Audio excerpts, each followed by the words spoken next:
আচ্ছা বলেন, এখন ইনশাল্লাহ কি আগে না পরে? কথা বলেন, আগে না পরে? বলছে কখন? অহংকার করেন না, বলছে পরে।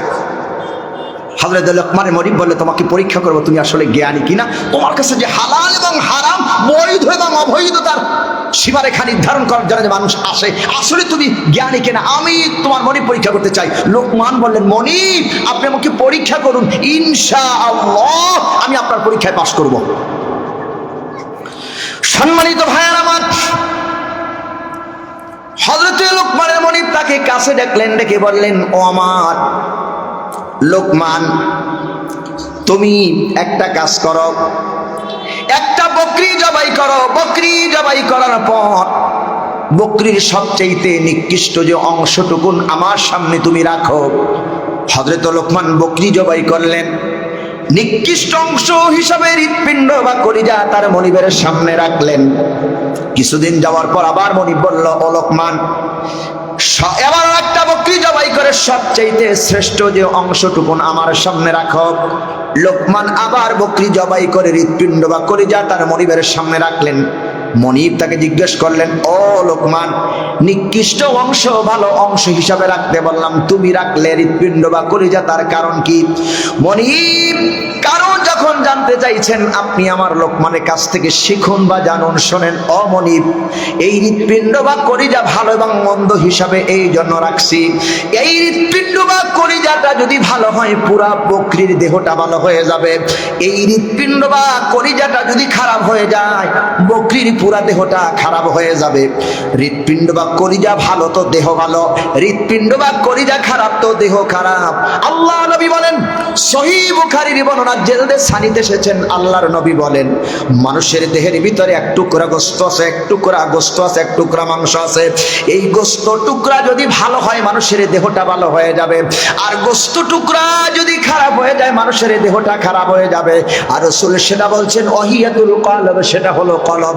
যার কলব ভালো তার দেহ ভালো, যার কলব খারাপ তার পুরা দেহটা খারাপ। ঠিক নয় কি? কলব ভালো তো দেহ ভালো, কলব খারাপ তো পুরো দেহটাই খারাপ। এই জন্য কলবকে ভালো করার জন্যে যে জিনিসটা আমাদের দরকার, সর্বপ্রথম যেই দরকার সেটা হলো আমাদের হালাল খাবার। কি খাবার? কথা বলেন, কি খাবার? হালাল খাবার। যদি হালাল না খাই তার অবস্থা কি হবে সেটাও একটু আমি সামনে দিকে আস্তে আস্তে করে যাব, যেহেতু সময় আমার কম। আপনাদের কি কষ্ট হচ্ছে? কষ্ট হচ্ছে? এখন আসেন, হালাল খাবার। বাজারে ব্যবসা করি, বাজারে আপনি আমি ব্যবসা করছি, গোস্ত বিক্রি করি, আমি একজন কসাই। আপনাদের ভাষায় কসাই বলে তো? কসাই জবাই করে দেন, কি বলে? কসাই। 1 কেজি গোস্তের দাম 800 টাকা। 1 কেজি গোস্ততে 1000 গ্রাম। কসাই চিন্তা করলো, গোস্ত বিক্রেতা চিন্তা করলো যে পালা পয়রা অথবা বাটকারা, যেটাই আপনারা বলেন, যেটা মিটার মাপার যে যন্ত্র, এটা তো আমার হাতে। ক্রেতা 1 কেজি গোস্ত কিনবে 800 টাকা দিয়া, বিক্রেতাও বিক্রি করবে 800 টাকা দিয়া। এখন বিক্রেতা চিন্তা করে, যদি আমি এখান থেকে 100 গ্রাম গোস্ত রেখে দেই, বিক্রেতা রাখতে দিল, ক্রেতা দেখলো না। 1 জন 2 জন 3 জন 10 জনের কাছ থেকে 100 গ্রাম 100 গ্রাম 100 গ্রাম 100 গ্রাম করে রাখছে। এখন এই 100 গ্রাম করে 10 জনের কাছ থেকে রাখার পরে কতটুকুন গোস্ত হয়েছে? বা আপনার হিসাবেও তো দেখা যায় পাকা কয় কেজি। এখন 1 কেজি গোস্তের দাম কত?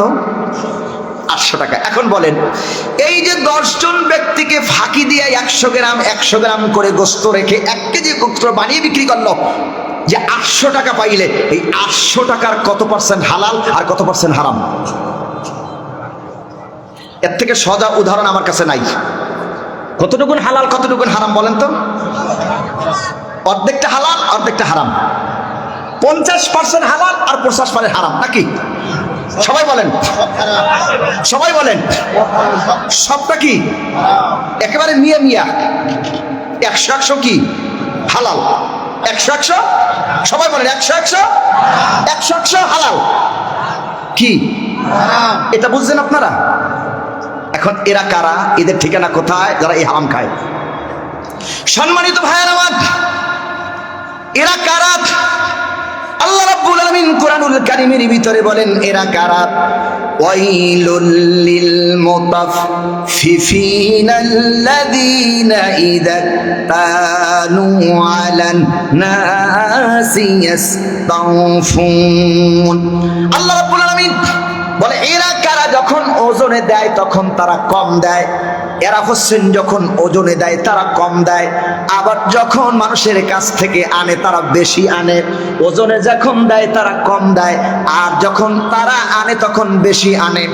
আর এদের সম্পর্কে আল্লাহ রাব্বুল আলামিন বলেন তাদের ঠিকানা হলো অয়েল নামক জাহান্নাম। আছে এই অভ্যাস আমাদের আছে? দেওয়ার সময় কি দেই?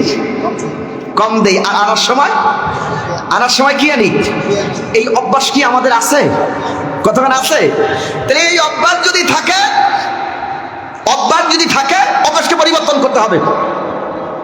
আপনি যখন বিক্রি করবেন গোস্ত, আপনি 1000 কেজিতে 1000 কেজি দেবেন। ক্রেতাও নাও দেখলে, বিক্রেতার ক্রেতা নাও দেখলে কে দেখে?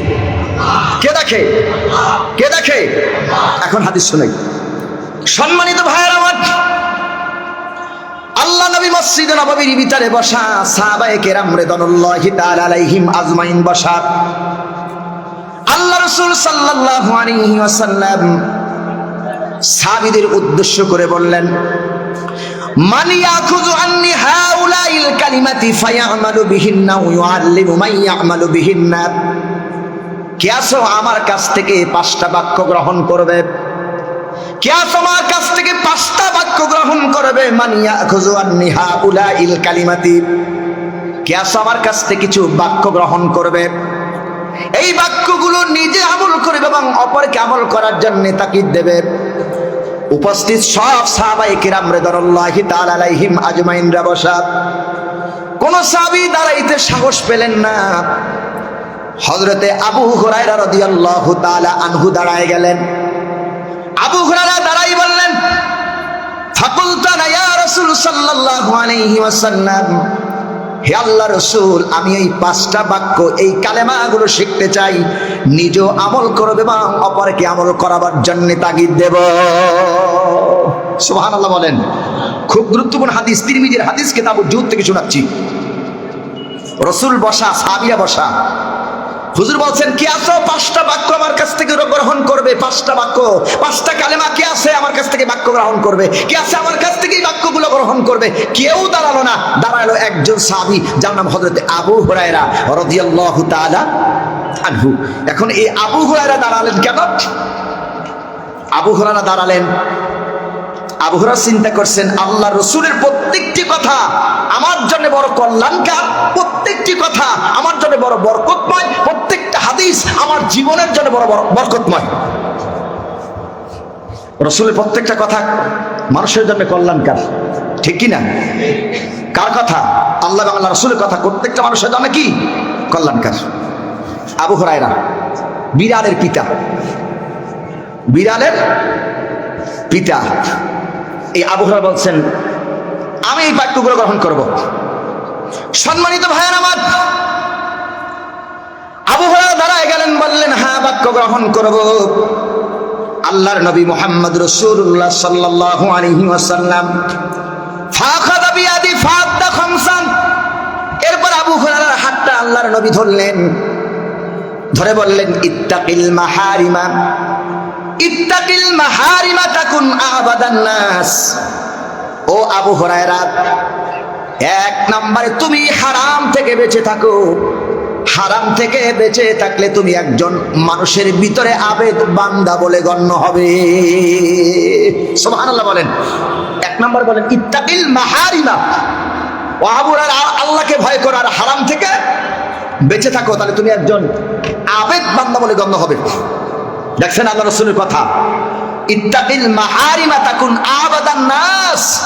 ও আবু হুরায়রা, হারাম থেকে বেঁচে থাকো, তাহলে তুমি একজন আবেদ বান্দা বলে গণ্য হবে। এখন আমরা আবেদ বান্দা হইতে পারি নাই। কেন পারি নাই? আমরা হারাম থেকে বাঁচতে পারি নাই। সম্মানিত চকরিয়াবাসী, হারাম থেকে বাঁচা দরকার আছে না নাই? কথা বলেন, আছে না নাই? ইবাদত করলেন। আসসালামু আলাইকুম। বসুন। হ্যাঁ, দর্শক একটু সবাই জিকির করে সুবহানাল্লাহ আলহামদুলিল্লাহ লা ইলাহা সুবহানাল্লাহ আলহামদুলিল্লাহ সুবহানাল্লাহ আলহামদুলিল্লাহ লা ইলাহা সুবহানাল্লাহ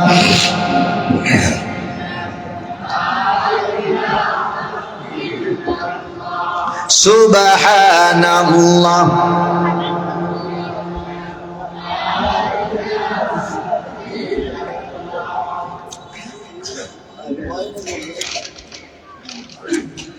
লা ইলাহা ইল্লাল্লাহ মুহাম্মাদুর রাসূলুল্লাহ সাল্লাল্লাহু আলাইহি সাল্লাম।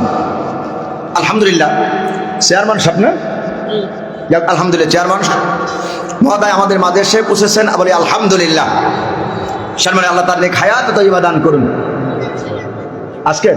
আজকে প্রধান অতিথি, মাশাআল্লাহ আজকের প্রধান অতিথি আলহামদুলিল্লাহ আমাদের মঞ্চে এসে বসেছেন। আল্লাহ তার মাশাআল্লাহ আল্লাহ তাআলা তার হায়াতে তয়্যিবা দান করুন। আল্লাহ তাআলা তাকে দীর্ঘজীবী করুন, ইসলামের জন্য আল্লাহ তাকে কবুল করে নিন। আর যারা বলেন আমিন। সকলের মনোযোগ আছে? কতক্ষণ আছে? আল্লাহ রাসূল আবু হুরায়রাকে বর্তমান চেয়ারম্যানও আছে, যাক বর্তমান চেয়ারম্যান সাহেব আছে, মাশাআল্লাহ যাক আলহামদুলিল্লাহ। প্রধান অতিথি চেয়ারম্যান সব সবাই আসছে, আলহামদুলিল্লাহ বলি আলহামদুলিল্লাহ। আল্লাহ এদেরকে ওমর মতন কবুল করুক, বলেন আমিন। উপস্থিতি কথা ছিলাম, আবু হুরায়রাকে কয়টা বাক্য শিক্ষা দিচ্ছিলেন রাসূল? কয়টা? এর ভিতরে এক নাম্বার, এই যে রাসূল এখন হাত ধরা, রাসূল হাত ধরা বলতেছেন আবু হুরায়রা এক নাম্বার বাক্য ইত্তাকিল মাহারিমা তাকুন আবাদান নাস। আবু হুরায়রা তুমি হারাম থেকে বেঁচে থাকো, আল্লাহকে ভয় করো, তাহলে তুমি একজন আবেদ বান্দা হবে। এখন আমরা আবেদ বান্দা হতে পারি না, এখন আমরা প্রতিযোগিতার বান্দা হইছি। হারাম টাকা দিয়ে তেল কেনে, 5 লিটার 10 লিটার 20 লিটার তেল লাগে ঘরে।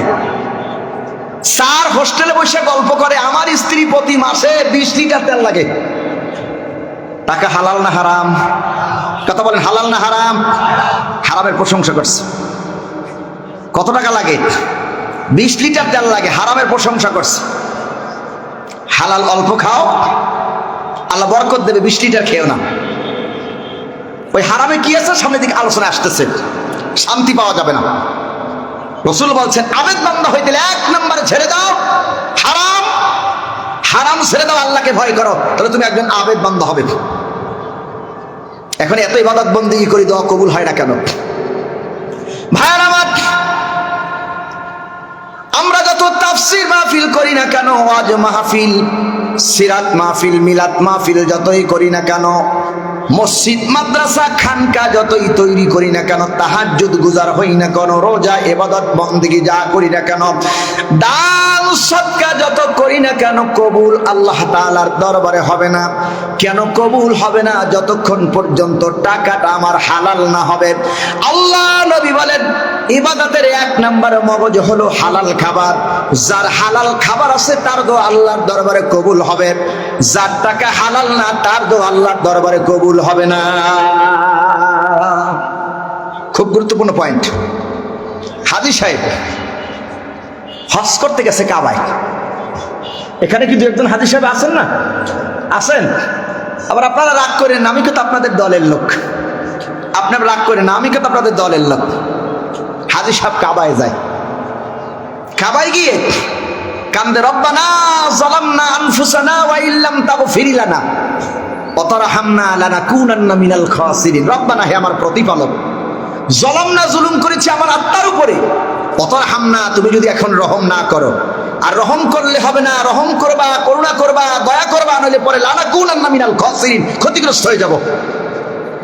হাজী সাহেব এইভাবে কান্দে, কাবায় কাঁদে। কিন্তু হাজী সাহেব যে হজ করতে কাবায় গেছে, হাজী সাহেবের বইয়ের সম্পত্তি হাজী সাহেব নিজের নামে লেখছে। ভাইরে ঠকাইছে, বোনের ঠকাইছে, স্ত্রী ঠকাইছে, জনগণরে হাজী সাহেব ঠকাইয়া কাবার গিলাপ ধরে যায় কান্দে। আল্লাহ কয়, ওরে হাজী, তোমার হজ আল্লাহ কয় ওরে হাজি তোমার হক, আও কবরে আও, আসো কবরে আসো, বাটাম ফাটাবো।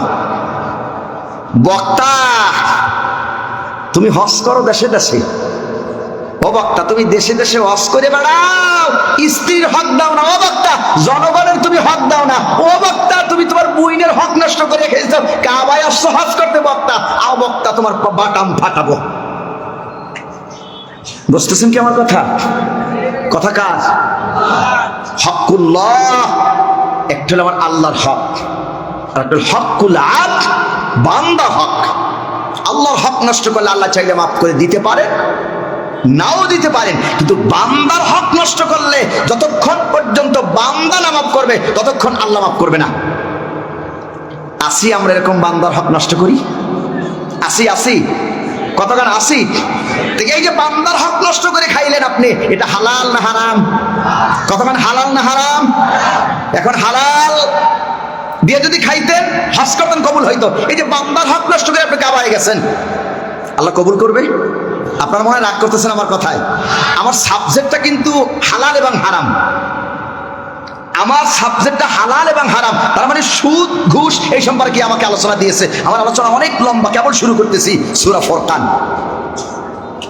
এই যে হারামটাকে দিয়ে হজ করছেন, কবুল হবে না। ইবাদত যদি হালাল টাকার হয়, আল্লাহ রাসূল বলছেন ইত্তাকিল মাহারিমা তাকুন আবাদান নাস, আল্লাহকে ভয় করো, হারাম থেকে বাঁচতে থাকো, তাহলে তুমি মানুষের ভিতরে একজন আবেদ বান্দা, মোমেন বান্দা হিসাবে আল্লাহর কাছে গণনীত হবে, মানুষের কাছে গণনীত হবে। সুবহানাল্লাহ বলেন। সম্মানিত ভাইয়ের আমার, আল্লাহ রাসূল 2 নাম্বার বাক্য বললেন, অরদা বিমা কাসাবাল্লাহু লাকা তাকুন আগানান নাস। ও আবু হুরায়রা, ভালো এবং মন্দ তকদিরের উপরে তুমি বিশ্বাস করো, আল্লাহ তাআলা যা তোমাকে দিয়েছে তার উপরে তুমি সন্তুষ্ট থাকো। যতটুকুন আল্লাহ তোমাকে দিয়েছে ততটুকুন উপরে তুমি সন্তুষ্ট থেকে বলো আলহামদুলিল্লাহ। কান লাগান, যতটুকুন আল্লাহ দিছে ততটুকুন তুমি কি বলো? এই আমার দিক তাকান, তবে ততটুকু যা দিয়েছেন তোমরা কি বলো? আলহামদুলিল্লাহ। বলো আলহামদুলিল্লাহ, বলো সবাই আলহামদুলিল্লাহ। আল্লাহ যা দিয়েছে বলি আলহামদুলিল্লাহ। আল্লাহ রাসূল বলছেন তুমি যা পেয়েছো তাতে খুশি হও। কিন্তু আমরা খুশি হই না। আমরা কি করি? আমরা দেখি কার কত বড় বিল্ডিং আছে, হায়রে ওর 5 তলা বিল্ডিং, হায়রে আফসোস আমি তো বিল্ডিং করতে পারলাম না। আল্লাহ নবী বলেন, আল্লাহ রাসূল বলেন আফসোস করো না, তুমি আফসোস করো না, তুমি আফসোস করো না। হুজুর বলেন তুমি উপরের দিক তাকাও না, তুমি নিচের দিকে তাকাও। উপরের দিক তুমি তাকাও না, নিচের দিকে তুমি তাকাও, তাহলে তোমার মন মস্তিষ্ক, তোমার চিন্তা চেতনার ভিতরে আল্লাহ তাআলার জ্ঞানের বুঝ আসবে। উপরের দিক তুমি একটু তাকাইলে দেখবা 10 তলা 5 তলা 20 তলা বিল্ডিং দেখলে তোমার ভিতরে একটু আফসোস হবে, হায় আমি যদি বিল্ডিং এ থাকতে পারতাম। একটু তুমি নিচের দিক তোমার চক্ষু কি নিম্নগামী করে দেখো, ওই যে কক্সবাজার বাস টার্মিনালে দেখো গিয়া, ওই কমলাপুর বাস টার্মিনালে দেখো, গুলশান বনানিয়ার বাড়ি দাঁড়ায় দেখো, আল্লাহ তোমারে কত সুন্দর রাখছে। আল্লাহ সুবহানাহু ওয়া তাআলা তোমাকে এমন ভাবে রেখেছে, মধ্যম পন্থায় রেখেছে। এমনও মানুষ আছে বাড়ি নাই গাড়ি নাই, কমলাপুর রেল স্টেশনে, কক্সবাজার রেল স্টেশনে ঘুমায়, কাঁথা নাই কম্বল নাই, বিনা খাতায় বিনা কম্বলে ঘুমায়। আল্লাহ তো তার থেকে বন্ধু তোমারে আমারে ভালো রেখেছে, ঠিক কি না? তার থেকে ভালো রাখছে কিনা? এইজন্য রাসূল বলছে কোন দিক তাকাবা না, উপরের দিক। কোন দিক তাকাও? নিচের দিক তাকাও, নিচের দিক তাকাও, আর আল্লাহর উপরে ভরসা রাখো। আমরা আল্লাহর উপরে ভরসা রাখি না, শুধু আমাদের অভ্যাস হয়েছে খাই খাই খাই খাই। কি শুধু খাই খাই? বাড়ি একটা থাকলে 2টা, 3টা থাকলে 4টা, 5টা থাকলে 6টা, 7টা থাকলে 8টা, 8টা থাকলে 10টা। কেউ মেম্বার হইলে চেয়ারম্যান, চেয়ারম্যান হইলে এমপি, এমপি হওয়ার পর মন্ত্রী, মন্ত্রী হওয়ার পর কোটিপতি, এই সেই নানান কিছু। কি এই চিন্তা আছে কি নাই? 1 টাকার মালিক হলে 2 লাখ, 2 লাখ হলে 4 লাখ। এরা কারা? সব দুনিয়াদার। কারা? এখন আল্লাহর কোরআনে কি বলে শোনেন, আলহাকুমুত তাকাসুর হাত্তা যুরতুমুল মাকাবির। মানুষ মানুষ কবর পর্যন্ত পৌঁছায় যায়, মানুষ ওই কবর পর্যন্ত পৌঁছায় যায়, তারপর মানুষ দুনিয়ার লোভ লালসা ছাড়তে পারে না। এজন্য আল্লাহ নবী বলে উপরের দিক তাকায়ও না, নিচের দিক তাকাও, উপরের দিক তাকাও না, নিচের দিক তাকাও। আল্লাহ যা দেশে তার উপরে তুমি সন্তুষ্ট থাকো আর বলো আলহামদুলিল্লাহ। তোমার আল্লাহ চোখ দেশে বলো আলহামদুলিল্লাহ। দেখো কত মানুষের চোখ নাই, তার থেকে তুমি ভালো। কত মানুষের দেখো হাত নাই, তার থেকে তুমি ভালো। কত মানুষের পাও নাই, তার থেকে তুমি ভালো। কত মানুষের দেখো কান নাই, তার থেকে তুমি ভালো। কত মানুষের খাবার ঘরে নাই, তার থেকে তুমি ভালো। আলহামদুলিল্লাহ বলো। আর আল্লাহ তাআলার উপরে ইস্তেকামত হও, ধৈর্য ধারণ করো, সবর করো। আর যদি শুকর আদায় করো, আল্লাহ বলে বান্দা আমি তোমার নিয়ামতকে বাড়াইয়া দেব। সুবহানাল্লাহ বলেন। শুকর কার আদায় করব? কার আদায় করব? আদায় করব।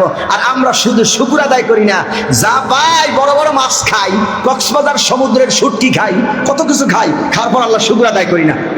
আসি না নাই? আসি না নেই? আদায় করি না। শুকর যদি আদায় করি, প্রথমে ঘুম থেকে উঠার পরে শুকর আদায় করার কথা ছিল। এই নাক নামক কলম দিয়ে আসমানি এই জমিনের উপরে আমার সিগনেচার করা ছিল, আল্লাহু আকবার ঘোষণা করার কথা ছিল। আমরা নামাজ সোজা ফেলে দিয়া সোজা দৌড় দিয়ে আমরা কাজের দিকে। আল্লাহ ওই কাজে তো বরকত দেবে না। আল্লাহকে স্মরণ করে তুমি যদি কাজে ছড়াই ফরো, ফাইদা কুদিয়াতিস সালাত, নামাজ শেষ হয়ে গেছে, ফান্তাশিরু ফিল আরদ, জমিনে ছড়াই পড়ো। রিজিক কে দেবে? কে দেবে? এখন আমরা আল্লাহর উপরে বিশ্বাস করি না, হালালকে হালাল জানি না, হারামকে হারাম জানি না। যা পাই আমরা তাই খাই। লক্ষ্য করেন, রিজিক দেওয়ার মালিক আল্লাহ, রিজিক নেওয়ার মালিক আল্লাহ। ও আমার কক্সবাজারবাসী লক্ষ্য করেন, আপনি আমি মানুষ, আমাদের খাবার খাদ্যর জন্য ব্যাংক ব্যালেন্স রেডি করে রেখেছি। সোনালী ব্যাংক, অগ্রণী ব্যাংক, রূপালী ব্যাংক, ইসলামী ব্যাংক, ব্যাংকে হাজার হাজার কোটি টাকা আমাদের জমা আছে। তারপর আমরা প্রেশানি হয়ে যাই, কি খাবো কি খাবো কি খাবো, এই চিন্তায় প্রেশানি হয়ে যায়। একটু আপনি লক্ষ্য করেন, আপনার বাড়িতে যে পাখিতে বাসা বাঁধছে, কবুতর অথবা শালিক অথবা কবুতর অথবা বকপাকম অথবা যে কোনো প্রাণী অথবা পাখিরা বাসা বাঁধছে, সকালবেলায় পাখিগুলো কিসির মিসিরি ডাকলো, কিসির মিসির করে ডাকলো, কিসির মিসির করে বলল সাব্বাহা লিল্লাহি মা ফিস সামাওয়াতি ওয়াল আরদ, সাব্বাহা লিল্লাহি মা ফিস সামাওয়াতি ওয়াল আরদ, সাব্বাহা লিল্লাহি মা ফিস সামাওয়াতি ওয়াল আরদ। আকাশ আর জমিনে যা আছে সবাই আল্লাহর তাসবিহ আদায় করে। এই আল্লাহর তাসবিহ আদায় করে কিসির মিসির বাকবাকুম করে পাখিগুলো প্রাণীগুলো সব তার আপন ঘর থেকে বেরিয়ে গেল, চতুর্দিকে ছড়ায় পড়ল। ওদের খাবারের কোনো বন্ধ ব্যবস্থা কোথায় হবে জানে না, ওদের কোনো ব্যাংকে কোনো খাবার খাদ্য রিজার্ভ নাই, কোন জায়গায় খাবে সেই পাখিটা জানে না। কেবল সকালবেলায় আল্লাহর তাসবিহ আদায় করে, আল্লাহর উপরে তাওয়াক্কুল করে, ভরসা করে, তকদিরের উপরে আল্লাহর উপরে ভরসা করে বেরিয়ে গেল। সারাদিন এ বাড়ির সাতালে ও বাড়ির সাতালে ঘোরাঘুরি করলো, এই বাড়িতে ওই বাড়িতে ঘোরাঘুরি করলো। আল্লাহ পাক বলে ওই যে পাখিগুলো আমার তাসবিহ আদায় করে বের হয়ে গেল, সন্ধ্যা না হইতে হইতে প্রাণীকুলের পেটটারে ভরাই আমি আল্লাহ তার আপন বাসায় পৌঁছায়া দেই। সুবহানাল্লাহ বলেন। রিজিক দেয় কে? রিজিক দেয় কে? জঙ্গলের বাঘ তার রিজিক দেয় কে? Royal Bengal tiger. আর আমাদের কি রিজিক দেবে কে? আল্লাহ। তাহলে এখন আমাদের আল্লাহর উপর তো ভরসা নাই। হায় রে আল্লাহ, যদি অমুক ব্যক্তি না হইতো, না খাইয়ে মরে যেতাম। এরকম কথা বলে কিনা? অমুক ব্যক্তি যদি না হইতো, না খাইয়া মরে যেতাম। আল্লাহর কাছে যান, আল্লাহর কাছে যান। আল্লাহর কাছে চাইতে দেরি, আল্লাহ দিতে দেরি হয় না। উদউ আস্তাজিব লাকুম, তুমি আমারে ডাকো, তোমার ডাকে আমি আল্লাহ সাড়া দেব। কথা কার? কথা কার? হালাল ভাবে একটু চাইয়া দেখেন, দেখেন আল্লাহ বরকত দেবে। রাসূল 5টা বাক্য শিক্ষা দিচ্ছিলেন আবু হুরায়রাকে, মনে আছে তো আপনাদেরকে? 2 নম্বর বাক্য বললেন ওয়ারদা বিমা কাসামাল্লাহু লাকা তাকুন আগনান নাস। ও আবু হুরায়রা, তোমার আল্লাহ যা দেশের উপরে তুমি ধৈর্য ধারণ করো, তকদির উপরে যদি সবর করো, তাহলে তোমাকে আল্লাহ ধনী বানাই দেবে। 3 নম্বর বলেন ও আহসিন ইলা জারিকা তাকুন মুমিনান। ও আবু হুরায়রা, তুমি প্রতিবেশীর সাথে ভালো ব্যবহার করো। গুরুত্বপূর্ণ পয়েন্ট। ওয়া আহসিন ইলা জারিকা তাকুন মুমিনান। ও আবু হুরায়রা, তুমি প্রতিবেশীর সাথে ভালো ব্যবহার করো। এখন বলেন, আমাদের প্রতিবেশীর সাথে কি ভালো ব্যবহার আছে? ভালো ব্যবহার আছে? ওই বন্ধু বান্ধবের সাথে দূরের আত্মীয়তার সাথে আমাদের বন্ধু বান্ধব। আল্লাহ নবী বলেছেন শেষ জামানার কিয়ামতের আলামত, আল্লাহ নবী বলেন শেষ জামানার কিয়ামতের আলামত, আপন ভাই ভাইদের ভিতরে ভ্রাতৃত্ব সম্পর্ক থাকবে না, আত্মীয়তার বন্ধন থাকবে না, দূরের মানুষের সাথে আত্মীয়তার বন্দোবস্ত হবে। ভাই ভাইকে দেখতে পারবে না, বোন তার বোনকে দেখতে পারবে না, পাড়া প্রতিবেশীর খোঁজ খবর নেবে না, দূরের মানুষের সাথে মানুষ বন্ধুত্ব করবে, নিজের ভাই বোন আত্মীয় স্বজনকে মানুষ ভুলে যাবে। এটাই হলো কিয়ামতের লক্ষণ। দেখছেন হাদিসের গুরুত্ব। ওয়া আহসিন ইলা জারিকা তাকুম মুমিনান, তুমি যদি মুমিন হতে চাও প্রতিবেশীর সাথে ভালো ব্যবহার করো, সৎ ব্যবহার করো, উত্তম আচরণ করো। আমরা এখন প্রতিবেশীর সাথে ভালো ব্যবহার করতে চাই না, আমরা যে প্রতিবেশীর সাথে ব্যবহার করি দুর্ব্যবহার করি। ভাই একটু চিন্তা করুন, আপনি যে আপনার প্রতিবেশীর সাথে যে দুর্ব্যবহার করেছেন, আপনি মরার পরে তো আপনার জানাজায় আপনার প্রতিবেশী আসবে। কি কথা বলেন, আসবে কি আসবে না? আপনি কার সাথে দুর্ব্যবহার করেন, কার সাথে আপনি দুর্ব্যবহার করেন, একটু চিন্তা করেন না কার সাথে আপনি দুর্ব্যবহার করেন। রসুল বলছেন প্রতিবেশীর সাথে আত্মীয়তার বন্ধন যে ছিন্নকারী, রসুল বলছেন আত্মীয়তার বন্ধন ছিন্নকারী আল্লাহর জান্নাতে যাবে না। আত্মীয়তা বন্ধন ছিন্নকারী আল্লাহর জান্নাতে যাবে না। রসুল বলেন আত্মীয়তার ছিন্নকারী অর্থাৎ আত্মীয়তার বন্ধন ছিন্নকারী আল্লাহর জান্নাতে যাবে না। আমরা আত্মীয়তার বন্ধন রাখতে চাই না, খোঁজ খবর নেই না। আর যদি একটু সামান্য টাকা পয়সা হয়, হ্যাঁ গ্রাভিটি বোঝেন তো আপনারা, গ্রাভিটি বা অহংকারে এলাকার মানুষও ঠিক থাকতে পারে না। রসুল বলে ও আবু হুরায়রা, 3 নম্বর বাক্য ও আহসিন ইলা জারিকা তাকুন মুমিনান, প্রতিবেশীর সাথে ভালো ব্যবহার করো। রসুল 4 নম্বরে বলেন ওয়াহিব্বা লিন্নাসি মা তুহিব্বু লিনাফসিকা। আবু হুরায়রা, তুমি তোমার নিজের জন্য যেটা পছন্দ করো সেটা তোমার অন্য ভাইদের জন্য পছন্দ করো। গভীর মনোযোগ। তুমি তোমার নিজের জন্য যেটা পছন্দ করো সেটা তোমার অন্য ভাইদের জন্য পছন্দ করো। তাহলে তুমি কি হবে? ও আবু হুরায়রা, তাহলে তুমি হবে একজন মুসলমান। তুমি তোমার নিজের জন্য যেটা পছন্দ করো। আর আমরা কি ভাইয়ের সম্পত্তি, নিজের সম্পত্তি, ভাইয়ের সম্পত্তি পিছন থেকে দিয়ে দেই, আর ভালো সম্পত্তিটা আমরা নিয়ে নেই। আসি না নাই? ভালোটা নিজের জন্য, আর মন্দটা কার জন্য? ওই ভাইয়ের জন্য। আর ভালোটা নিজের জন্য। এই অভ্যাস, এই রুবিবিয়াত, এই চরিত্র কি আমাদের মাঝে আছে? কতখানি আছে? আর আল্লাহ রসুল বলছেন ওয়াহিব্বা লিন্নাসি মা তুহিব্বু লিনাফসিকা তাকুন মুসলিমান। ওয়াহিব্বা লিন্নাসি মা তুহিব্বু লিনাফসিকা তাকুন মুসলিমান। ও আবু হুরায়রা, তুমি তোমার নিজের জন্য যেটা পছন্দ করো সেটা তুমি তোমার অন্য ভাইদের জন্য পছন্দ করো। সুবহানাল্লাহ বলেন। এখন একটা হাদিস শোনাই, মুসলিমের হাদিস, খুব গুরুত্বপূর্ণ হাদিস। আপনি ব্যবসা করেন এই কোটাখালী বাজারে অথবা মালুমঘাট বাজারে, আপনি ব্যবসা করেন, ব্যবসায়িক ভাইরা লক্ষ্য করেন, আল্লাহ নবীর একজন সাহাবী, আল্লাহ রসুলের একজন সাহাবী বেচা কিনা করেন। দেখুন, আল্লাহ নবীর একজন সাহাবী বেচা কিনা করেন, নামাজের সময় হয় বেচা কিনা বন্ধ করে নামাজে চলে যান। আল্লাহ রসুলের সাহাবী বেচা কিনা বন্ধ করে নামাজে চলে যান। নামাজ শেষ হলে আবার বেচা কিনায় তিনি লিপ্ত হয়ে যান। খুব গভীর মনোযোগ। পাশে একজন অমুসলিম দোকানদার, তিনি দোকান দেন, তার বেচা কিনা হয় না। এখন অমুসলিম বড় চিন্তায় পড়ে গেলেন, বাজার নাই, ঘাট নাই, সদাই নাই, আমি কি বেচা কিনা করব?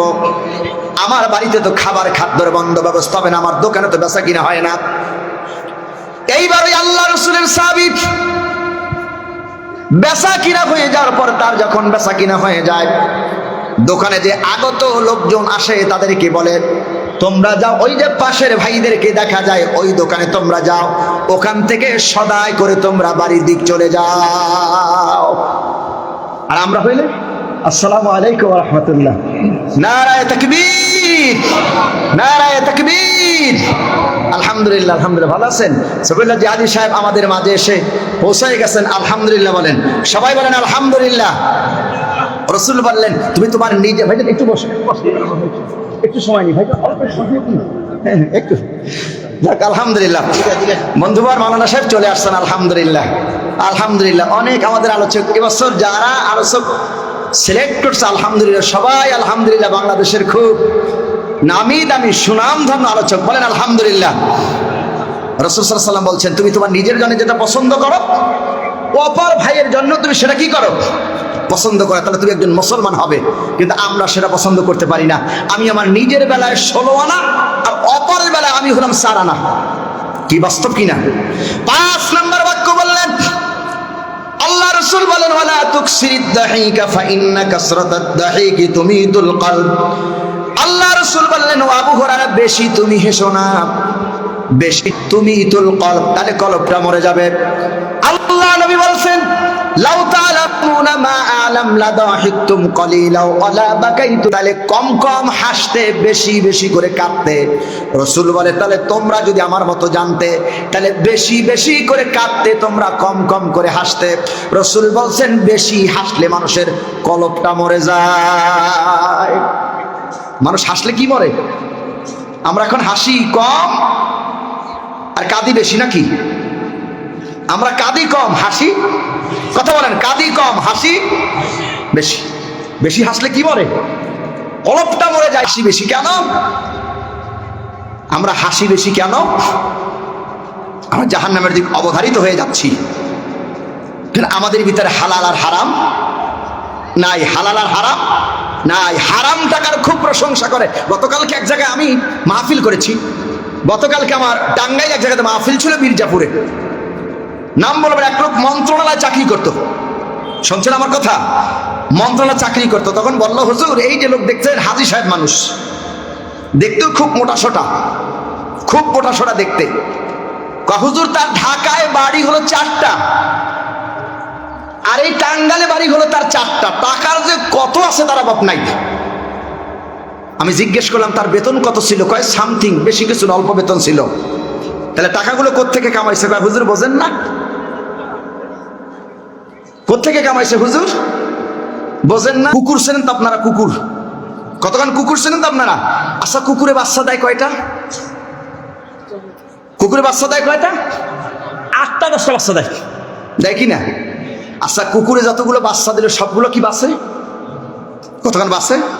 যদি বাঁচত, যদি সব কুকুরের বাচ্চাগুলো বাঁচত, তাহলে আমাকে হুজুর গো আর আপনা গো আন্দোলন করা লাগতো না মালুম ঘাটে। ওরা কইতো যে আমরাই রাজত্ব করছি, তোরা যা জঙ্গলে যা।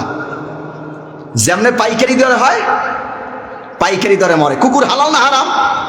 কত হালাল না হারাম? ওয়ও যেমনে মরেও তেমনি। আর গরুতে বছরে বাচ্চা দেয় কয়টা? কয়টা?